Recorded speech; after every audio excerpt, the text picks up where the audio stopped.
They say a single moment can change everything. For me, that moment came on a Tuesday afternoon, in a quiet kitchen, with the sun slipping through the blinds and a lottery ticket trembling in my hands. My name is George Whitaker. I'm 61 years old. And just over a month ago, I won $48 million. Not in a dream, not in some far-off fantasy, but in real life.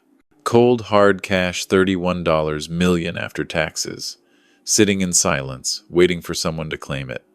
And I did, but not with fireworks, not with celebration, with silence, and a decision that would come to define everything that followed. No one in my family would ever know, not my son, not my daughter, not my younger brother. Because in my world, money doesn't bring people closer, it exposes who they've always been. Before we continue, please subscribe to the channel and let us know where you're listening from in the comments below. I promise you, this story is unlike anything you've heard. What I'm about to share isn't just about wealth. It's about clarity, betrayal, and the power of knowing who truly stands beside you when the lights go out. You see, before I touched a single dollar of that fortune, I made a choice. I decided to test the people closest to me, to find out what they valued more, me or my money. I wanted to know, if they thought I was ruined, who would reach for me? Who would look the other way?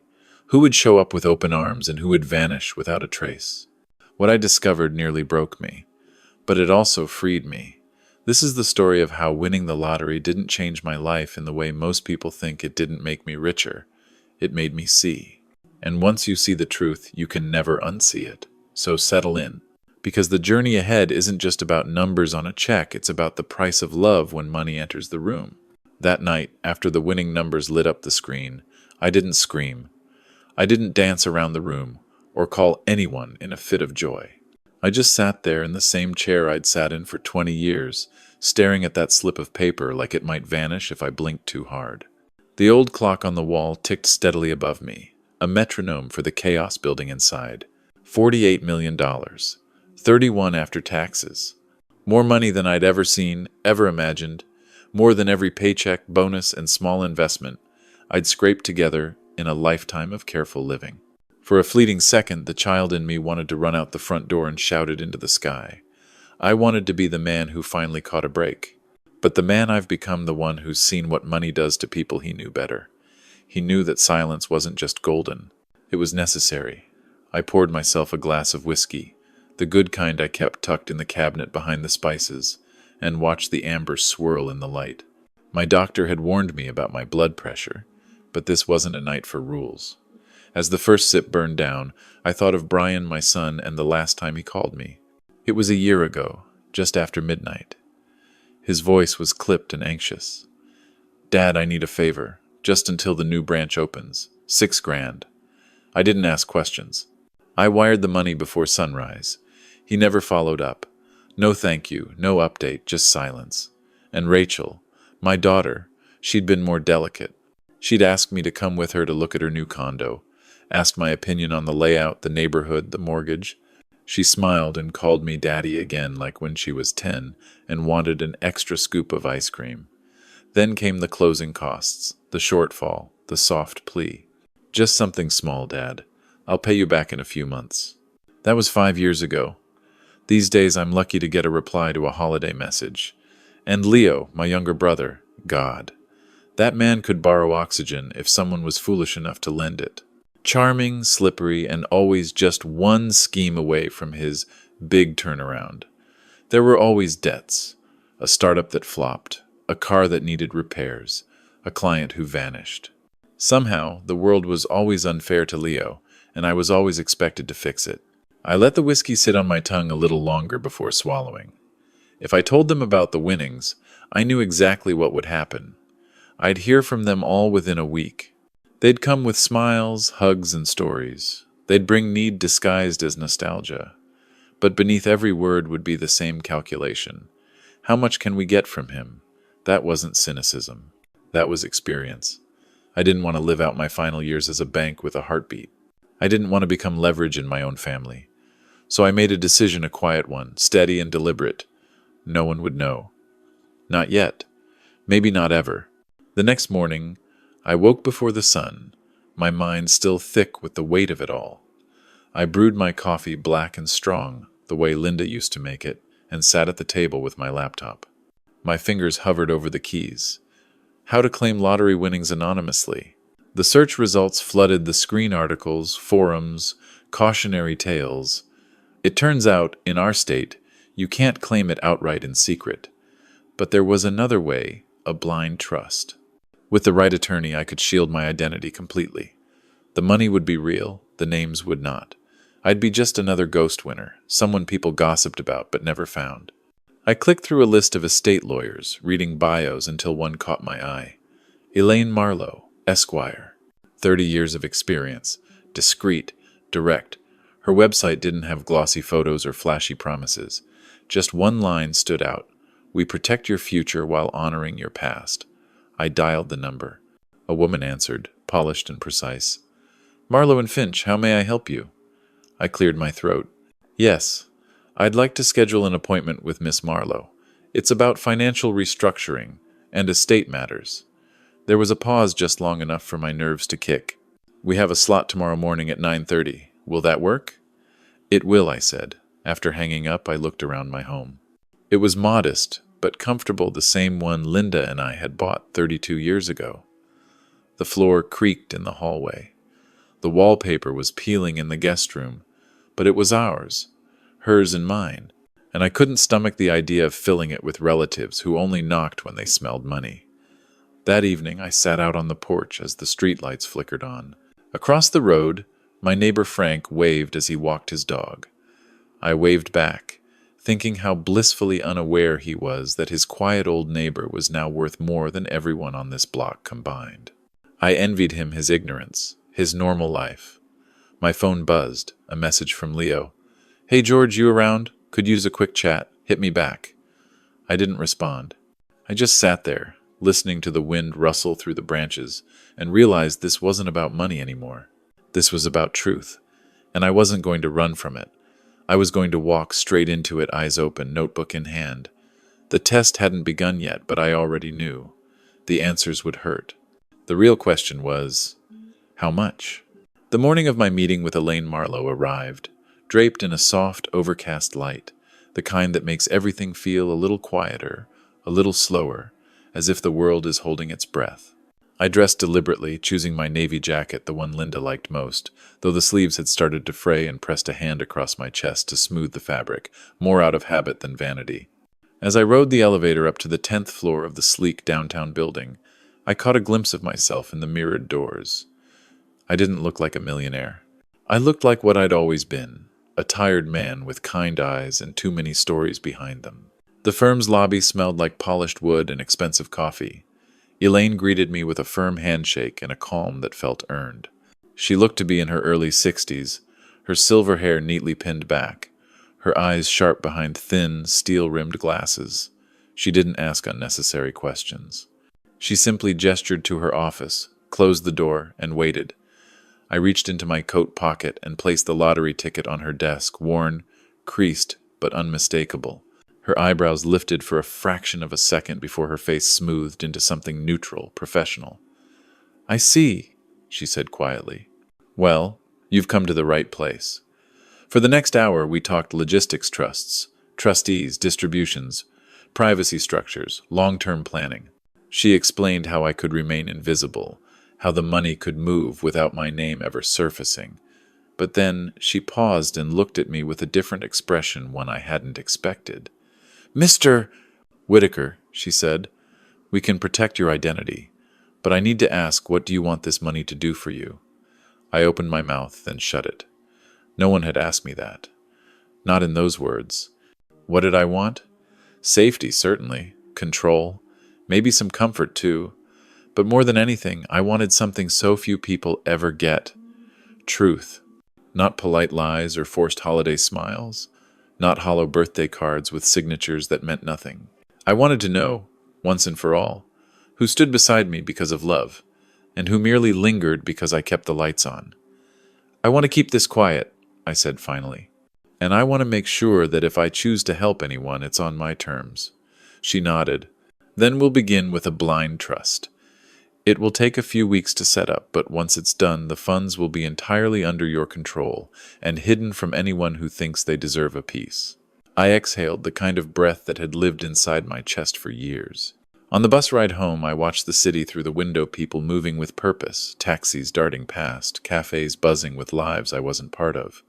I thought about Linda and how she would have smiled at my caution, maybe even teased me for overthinking. But she would have understood. She always did. Back home, I sat at the kitchen table, the same table where I'd read the winning numbers and pulled out the notebook, a gift from Linda back when I turned 50. The leather cover was scuffed, the pages yellowing slightly. I opened it to the first clean sheet and wrote in capital letters at the top, "The Test." Beneath it, I began listing names: Brian, Rachel, Leo, Clara, and last, I hesitated before writing, Ruth. Sweet, gentle Ruth, the only one who'd ever helped me without strings. My pen hovered. I didn't want to test her. She'd given when she had nothing to give. But if I was going to be fair, I had to ask the same of everyone. Just to know, just to be certain. I sat back and stared at the list, the ink still drying. For each person, I would ask for $6,000, not a fortune, not impossible, just enough to make them uncomfortable, just enough to matter. If they thought I was broke, if they believed I was on the brink of losing my home, would they step forward? Or would they turn away and hope I didn't notice? I knew the answers might hurt. I wasn't naive. But pain was better than delusion. Pain had edges you could feel. Delusion just numbed you while it drained you dry. I closed the notebook, placed it gently in the drawer, and lit a candle, something Linda always did when she needed clarity. The small flame flickered, steady but soft, like the beginning of something that could either warm you or burn you down. I whispered into the silence, "Let's see who they really are." Then I sat back, staring at the ceiling, already rehearsing the words I'd need to say, already wondering if the truth would be worth the cost. Deep down, I already knew it had to be. The next morning I woke before the alarm, my eyes snapping open in that strange pre-dawn hush where even the walls seemed to breathe quieter. The house was still wrapped in shadows, but my thoughts were already moving, turning over the script I'd rehearsed in my head all night. The plan was simple. Reach out, one by one, and ask for help. Not a handout, not a loan I'd pretend to repay. Just enough to suggest desperation, to see how they reacted when they thought I was finally the one in need. I poured a mug of black coffee and sat at the table, the candle from last night now nothing but a crooked stub. The notebook lay in front of me, the names in firm ink: Brian, Rachel, Leo, Clara, Ruth. I tapped the pen lightly beside Brian's name, but my finger froze above the dial. Starting with my son felt too close, too sharp. I needed to find my rhythm before facing the child I once cradled in a hospital room, the boy I taught how to ride a bike, whose startup I'd helped fund with money pulled from my retirement. No, not him, not yet. Instead, I scrolled to Rachel. She'd always been softer. The one who still sent birthday cards, even if they were signed with generic messages and sent 2 days late. If there was any sliver of warmth left in this family, I figured it might start with her. I tapped her name, held the phone to my ear, and waited as the rings stretched longer than they should have. Then finally, "Dad? This is a surprise? Is everything okay?" Her voice was bright but laced with caution, like she was already bracing for bad news. I let out a breath, slow and quiet, softening my voice just enough. "Not exactly, sweetheart. I wouldn't be calling if it weren't serious." Silence. Then a careful, "What's going on?" I told her the story I'd built, how a bad investment had gone belly up, how I'd lost more than I could admit, how the bank was circling and I was behind on the mortgage. I told her I needed $6,000, just to stop the bleeding. There was a sharp intake of breath, and for a moment I thought she might say yes. But then came the pause, the long, stretched pause of someone calculating, not caring. "Oh, Dad, that's awful. Really? But $6,000 is a lot. The kids' tuition just came out, and we're renovating the kitchen, so maybe in a couple of months we could—" I cut in gently, like I was swallowing the embarrassment. "The bank won't wait a couple of months, Rachel. They're already sending letters." Another pause. This one longer. "I'll talk to Martin," she said finally. "Maybe we can do something smaller, just for now, but I can't promise anything." I thanked her for listening, told her I understood, even though I didn't, not really. After we hung up, I set the phone down and opened the notebook. Next to her name, I wrote 3 words: sympathy, delay, no commitment. The ink bled slightly into the paper, like even the notebook knew it stung. I didn't move for a long time. Just sat there, coffee cold, fingers curled slightly from tension. That part of me that still hoped, still believed, was shrinking. But not gone, not yet. By noon, I was ready. I flipped the page, stared at Leo's name, and dialed. He answered on the second ring, his voice too cheery, too casual. "George. Long time. What's up, big brother?" I didn't bother with niceties. "Things are rough, Leo. Lost some money. The house is at risk. I need 6,000 to stay afloat." He laughed. Actually laughed. "Oh man, that sucks. But hey, welcome to the club, right? I haven't seen 6 grand in months. Maybe you should sell that truck of yours. Or refinance the house. That's what people do." I didn't reply right away. I wanted to see if guilt would kick in. It didn't. So I reminded him, quietly, about the time I paid off his lawyer during his divorce. About the restaurant investment he swore would be life-changing. About the loan I gave when his car got repossessed. "Yeah, well," he said, suddenly less friendly. "That was different. I had real emergencies. But I'm sure you'll figure something out. You always do." I didn't answer. I didn't need to. I just hung up, opened the notebook, and wrote, "No money, no guilt, empty charm." The walls of the house felt smaller after that call, like the truth was starting to take up physical space. But I wasn't finished. Not yet. I took another sip of the cold coffee, flipped the page again, and let my finger rest on the next name. Tomorrow would be Brian, my son. And for the first time in a long time, I wasn't afraid of what he'd say. I was afraid he'd say exactly what I already knew. The next morning the air had a bite to it, that early autumn chill that seeps into the corners of an old house. I lit another candle before sunrise, more for comfort than light, and stood at the kitchen window nursing a mug of coffee I'd already forgotten to sweeten. Today was Brian's turn. My son. My only boy. And if I was honest with myself, the one I'd poured the most into.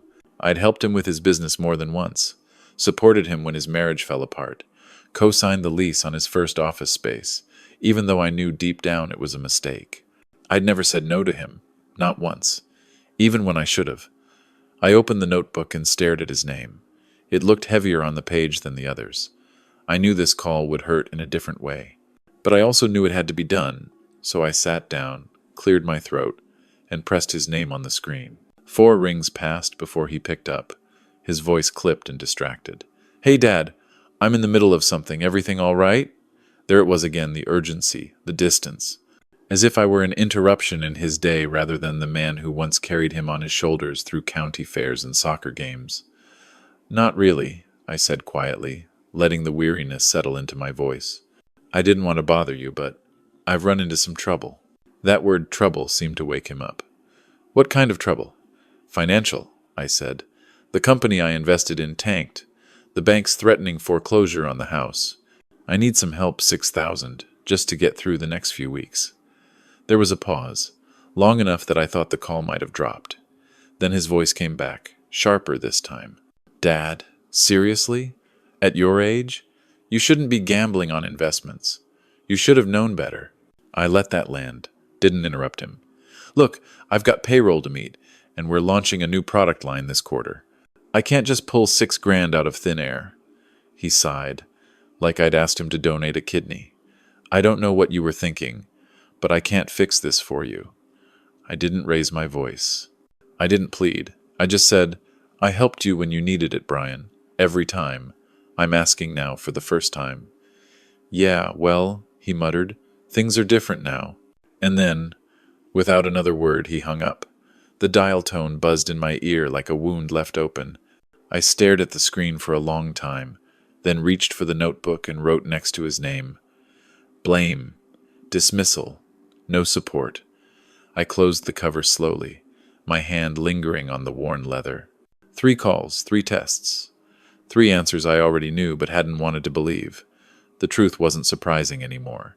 It was just exhausting.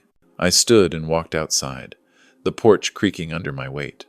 The morning sun was pale and low, casting long shadows across the lawn. I watched a leaf detach from the maple tree and drift slowly to the ground. Funny, I thought, how something can fall so quietly and still carry the weight of everything. I thought about Linda, about how she would have handled all this. She had a way of seeing through people with grace, of knowing when someone's smile was real and when it was just a sales pitch. She would have told me not to take it personally, that people reveal who they are not just when they're struggling, but when they're asked to give something without benefit. And now I saw it too. Brian hadn't just refused me, he judged me, as if needing help made me less of a father, as if all the times I'd carried him didn't count anymore. I went back inside, poured myself another cup of coffee, and sat again at the table. The candle was still burning, steady and silent. I opened the notebook, looked at the 3 names, and realized something had changed. I no longer hoped to be wrong. I no longer needed to be surprised. I just needed to finish. The truth was no longer something I feared. It had become a kind of freedom, because once you stop expecting love from the people who only ever loved what you gave them, you're free to love yourself without apology. And that, I knew, was worth more than $6,000. That afternoon, the house was quiet in a way that felt different, less like peace, more like a pause before something inevitable. The kind of stillness you feel before a storm breaks, or just after someone you love walks out and doesn't look back. The 3 names in the notebook stared back at me, their notes dark and unblinking. Rachel, sympathy, no action. Leo, evasion, empty charm. Brian, judgment, rejection. The list wasn't long yet, but it already felt complete in the worst possible way. And yet, I wasn't finished. There were still more truths to uncover, still more masks to peel away. I poured a fresh glass of water, skipping the bourbon this time. I wanted clarity, not numbness. The next name on the list was Clara, my sister-in-law, Leo's wife. A woman who had always walked through life like she was owed something for simply showing up. Her smiles never reached her eyes. She was quick with backhanded compliments, and even quicker with her opinions. At family dinners, she'd glance around my modest home like it was a sad museum exhibit, commenting just loud enough for everyone to hear. So cozy in here, like stepping back in time. Linda used to call her a frost in July, cold when you least expected it. I wasn't sure why I'd even included Clara in the list, but something told me I needed to. She and Leo had always been a package deal, 2 halves of the same performance. I picked up the phone and dialed. She answered on the second ring. "George?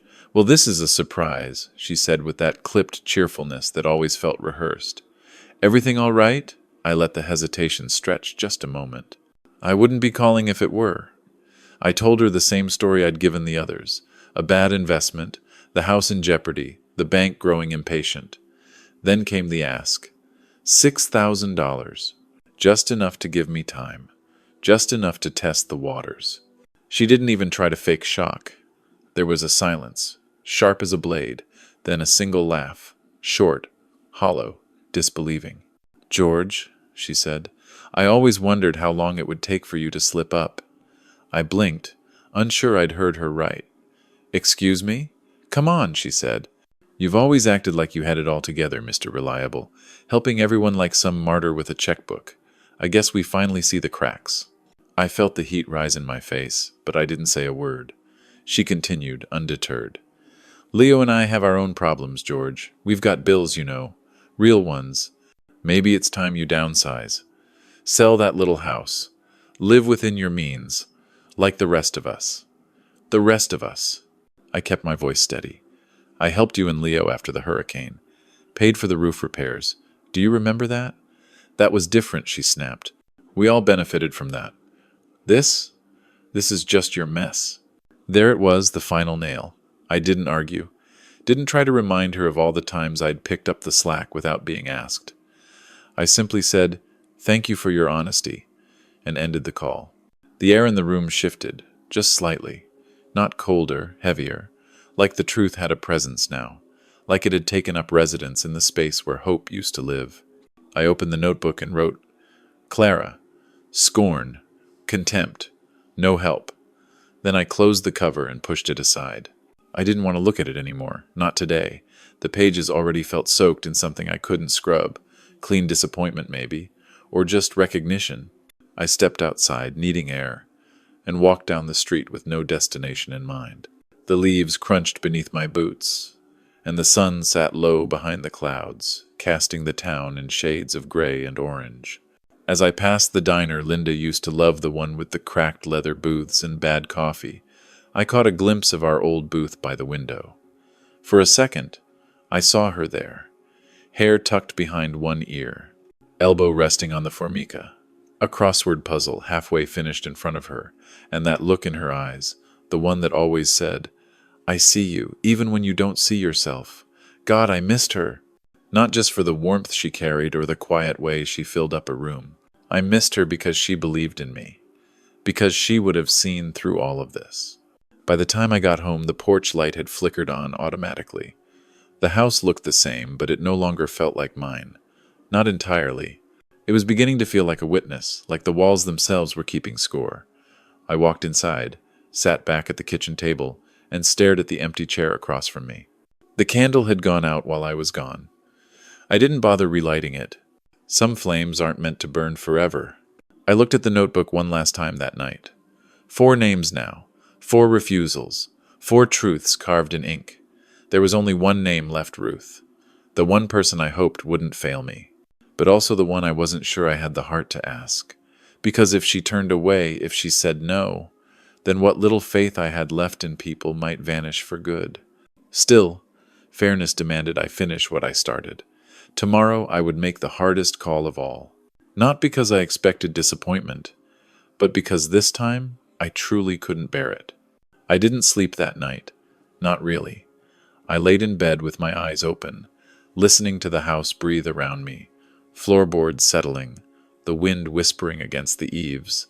The occasional tick of the old wall clock in the hall that Linda had always insisted gave the home a pulse. But now the pulse felt slower, like the house itself was waiting with me, waiting for one more truth. Ruth. Sweet, stubborn, impossibly kind Ruth. My father's sister. The only person in my entire family who had ever reached for me when I was falling, instead of stepping over me to get somewhere else. When Linda was dying and the hospital bills came in like waves trying to drown me, I remember sitting at this very kitchen table, my head in my hands, trying to figure out how to tell my children I needed help. They'd called less and less during those months, always too busy, always meant to check in. But Ruth had shown up one afternoon, unannounced, with a bag of groceries and a trembling hand that pressed $250 into mine. It's not much, she'd whispered, eyes shining behind thick glasses. But I wish it were more. I'd never forgotten it, because it wasn't just money. It was recognition. It was presence. So now, sitting in the same spot years later, holding my phone in one hand and the leather notebook in the other, I hesitated. Not out of fear she would say no, but out of fear she might say yes. Because Ruth didn't have it. Not really. She lived off a tiny pension, supplemented with the occasional babysitting job or hand-sewn quilt sold to a local craft store. If she offered to help, it would be because she couldn't bear the thought of me being alone, not because she could afford it. And somehow, that would cut deeper than all the others combined. I stared at her name on the page, the only one not yet scarred by ink. I whispered into the quiet, "Let's just get it over with," and dialed her number. She answered on the first ring, like she'd been expecting the call. "George! Oh my goodness, it's been too long. Are you all right?" Her voice was warm, familiar, grounding. It reminded me of Sunday afternoons when I was a boy, sitting on her porch, drinking lemonade too sour, and laughing at stories too old. I closed my eyes. "Not really, Ruth. That's why I'm calling." The warmth in her tone vanished instantly, replaced by concern as sharp as a knife. "What is it? What's happened?" I let the lie out slowly, gently, wrapping it in just enough truth to make it believable. I told her the business I'd invested in had collapsed, that the house was in jeopardy, that I'd gone to the bank, and things didn't look good. "I need some help," I said. "Not a lot. just enough to stop things from spiraling. 6,000.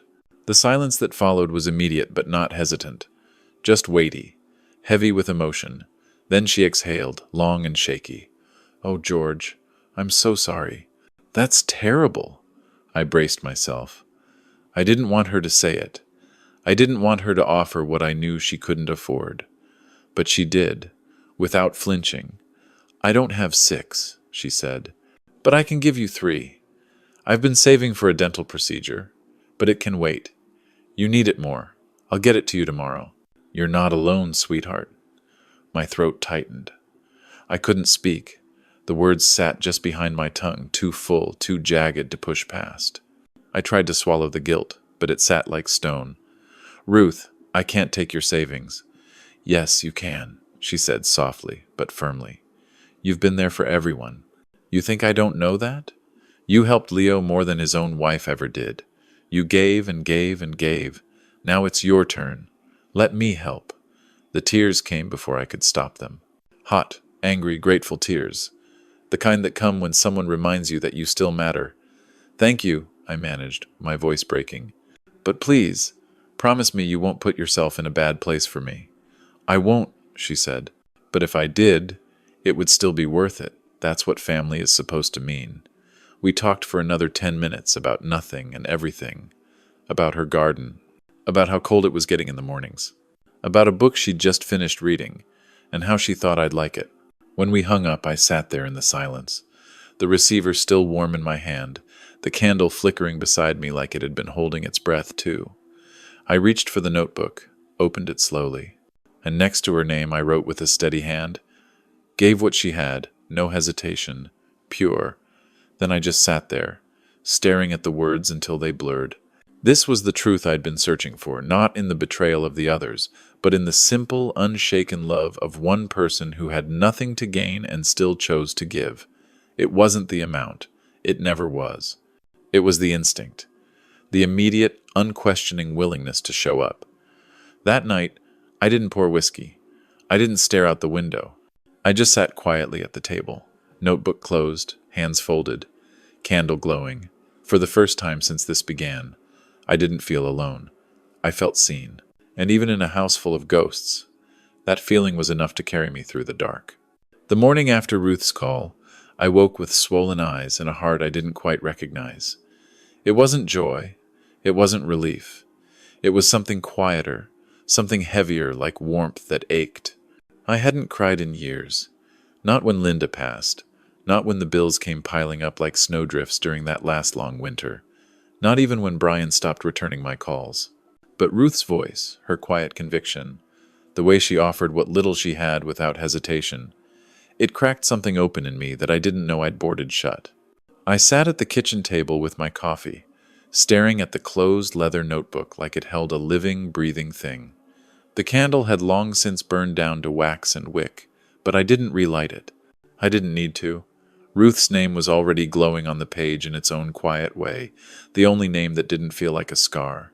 I should have felt vindicated, like the test had run its course and revealed exactly what it was meant to. 4 refusals, 1 truth. The math couldn't have been clearer. But instead of triumph, I felt hollow. Not because I didn't get what I wanted, but because I had. And what I'd gotten proved that most of the people I'd loved had only ever seen me as useful until I wasn't.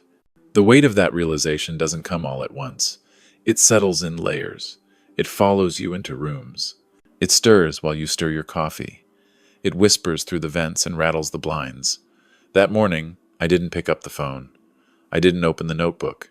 I just sat there, letting the silence wrap around me, unsure of what to do with the truth that didn't fix anything, only clarified it.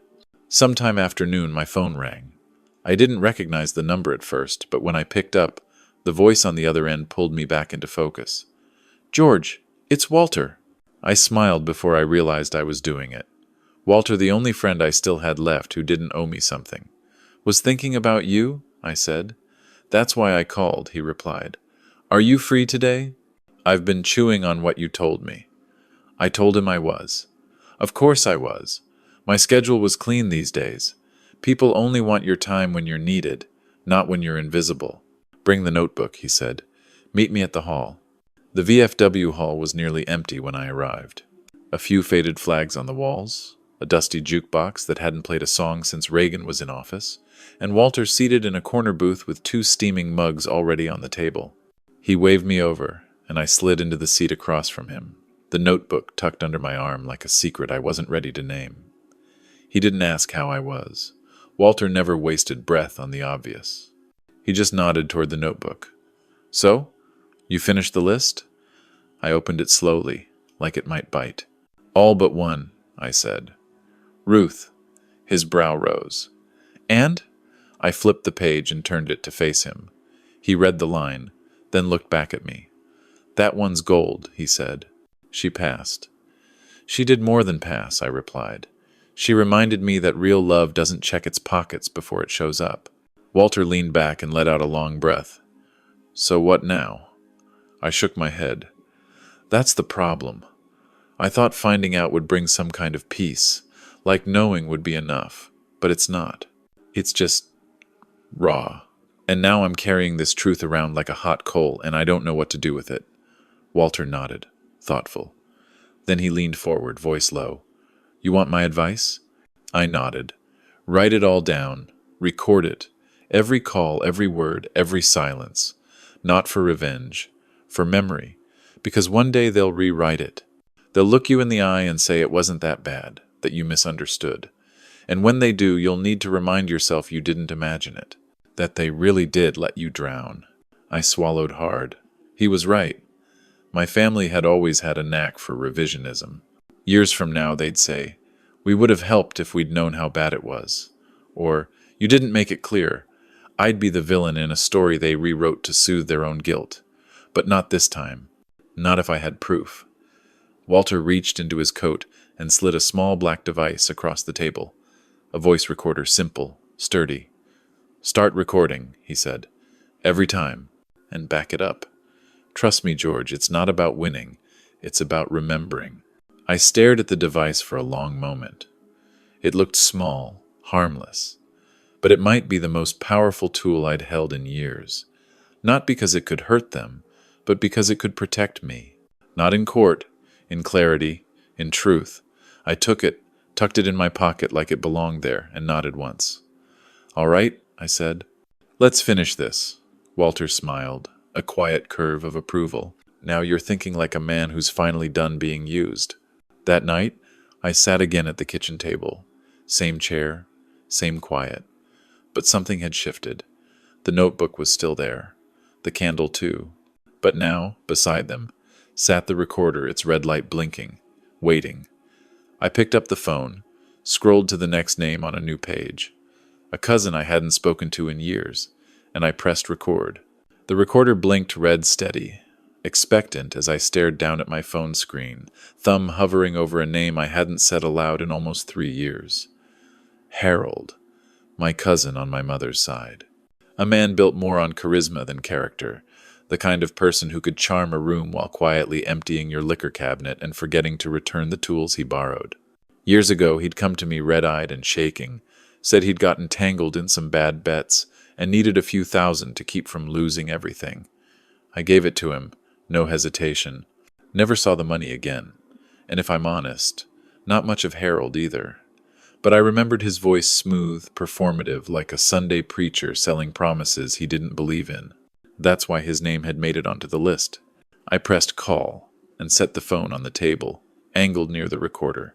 The line rang twice, then came the familiar voice, warm and falsely delighted.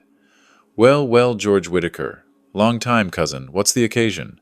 I let my words come slower this time, deliberately heavier, like a man already halfway sunk. Harold, I wouldn't be calling if it weren't important. I'm in trouble. That single word did something. I heard it in his pause. Go on, he said cautiously. It's bad. A bad investment. I lost more than I could afford, and now the bank's moving on the house. I need help. 6,000. Just to hold them off. I waited. There was a long beat of silence. Then, as expected, the chuckle soft, forced, a little too quick. Oof, that's rough, Georgie. Really rough. 6 thou, huh? Another pause, then a sigh. Wish I could help. You know I would, but money's tight these days. Got a lot on my plate. You're on my prayer list, though. That counts for something, right? I stared at the phone, blank-faced. A prayer list? I repeated flatly. Yeah, he said. I mean, that stuff works, man. I've seen it. Doors open. Things turn around. You just gotta believe. I let the silence stretch out long enough to make it uncomfortable. Then I said quietly, "Thanks for the blessing, Harold," and hung up. I looked at the recorder, still blinking patiently, then opened the notebook and wrote, "Harold, hollow laughter, platitudes, no help." It didn't even sting, not really. The edges of betrayal had worn smooth by now. My heart had grown calloused. It wasn't personal anymore, it was arithmetic, and the math never lied. I poured a glass of water, stared into it for a moment, then turned the page. Kelly, my niece, Clara, and Leo's daughter. She'd once drawn me a picture of the two of us fishing, framed it with glitter glue and construction paper, and given it to me on my 60th birthday. Back then she was still in school, still bright-eyed, still warm. But over time she'd grown colder, more clipped in her emails, distant in her holiday greetings. Maybe it was just growing up. Or maybe it was something else. I pressed the call button and started recording. "Uncle George," she answered after the second ring, cheerful and distracted. "This is a surprise." I didn't waste time. "Kelly," I said, "I'm sorry to drop this on you, but I need help. I've fallen into a financial mess. A deal went sideways and the bank's after the house. I need 6,000, just to buy time." Her voice stumbled, the brightness dimming. "Oh, wow. That's a lot." "I know," I said. "But I've helped your parents before. Even covered your student loan cosign when they couldn't. I never asked for anything back. I'm asking now." She exhaled into the receiver. "I mean, Uncle George, I'd love to, but I just bought a new car, and rent just went up, and—" I didn't let her finish. I'd heard this song before. I didn't need the second verse. "Thank you for being honest," I said calmly, and ended the call before she could backpedal. In the notebook. Kelly, excuses, hesitation, no intent. I didn't feel anger. Not anymore. Only clarity. The recorder had become more than a device.